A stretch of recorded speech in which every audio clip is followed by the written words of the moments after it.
see how to transform a graph which is basically y is equal to f of x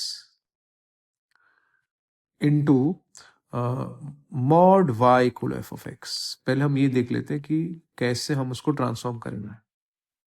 Now this is just not difficult because इसके सिर्फ दो part होंगे. Of course इसके दो part होंगे. एक part होगा जब y पॉजिटिव है और एक होगा जब y नेगेटिव है.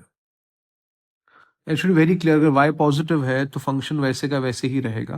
कि फंक्शन वैसे का वैसे ही रहेगा. For y positive the graph doesn't change, but yes for y negative it will be minus y equal to f of x. तो बस यही चीज होने वाली है. तो if I just show to you how does it look like, let's me show you graph of this. So what you see here is basically the graph of the cubic which we already know, right?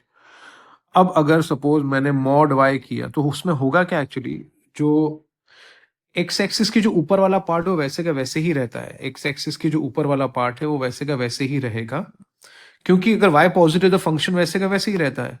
तो what will happen here, ये वाला जो part है वो वैसे का वैसे ही रहेगा. ये वाला पार्ट और ये वाला पार्ट जो है ये वैसे का वैसे ही रहेगा. इसको हाथ लगाने की जरूरत नहीं है, ये वैसे का वैसे ही रहेगा. हाँ, जब y नेगेटिव होता है, जब y नेगेटिव होगा वो टाइम पे यही ग्राफ रिफ्लेक्ट हो जाएगा कुछ ऐसे. It looks like this. See, it will go like this. तो जब y पॉजिटिव है फंक्शन वैसे का वैसे ही रहेगा, लेकिन जब y नेगेटिव होता है तो ये सब चेंज हो जाता है. ओके, कैसे चेंज होता है? जब y पॉजिटिव तो ग्राफ ऊपर है तो ऊपर ही रहेगा. जब y नेगेटिव होगा तो वही ग्राफ नीचे आ जाता है. It gets reflected about x axis. So see how does the graph look like? Yeah. So just see here.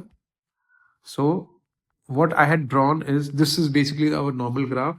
जब आपको mod of y equal function करना है तो ऊपर का पार्ट वैसे ही रहेगा, और फिर क्योंकि y पॉजिटिव में तो सेम फंक्शन रहेगा, लेकिन जब y नेगेटिव हो जाएगा तो यही ग्राफ आपको ऊपर वाले पार्ट को आपको नीचे ड्रॉ करना है और सब कुछ गायब हो जाएगा. This is how it looks like. See, ये कुछ ऐसे दिखेगा आपके सामने.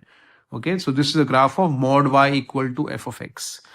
Similarly, let's try the quadratic. Suppose आपके सामने quadratic है. Quadratic में भी क्या होगा, ऊपर वाला पार्ट वैसे ही रहेगा. अगर mod y चाहिए तो ऊपर वाला वैसे ही रहेगा.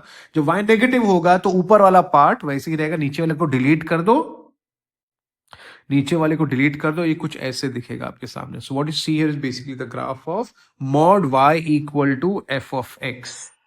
Okay, I hope it's clear. This was the graph and I drew the graph of mod y equal to f of x.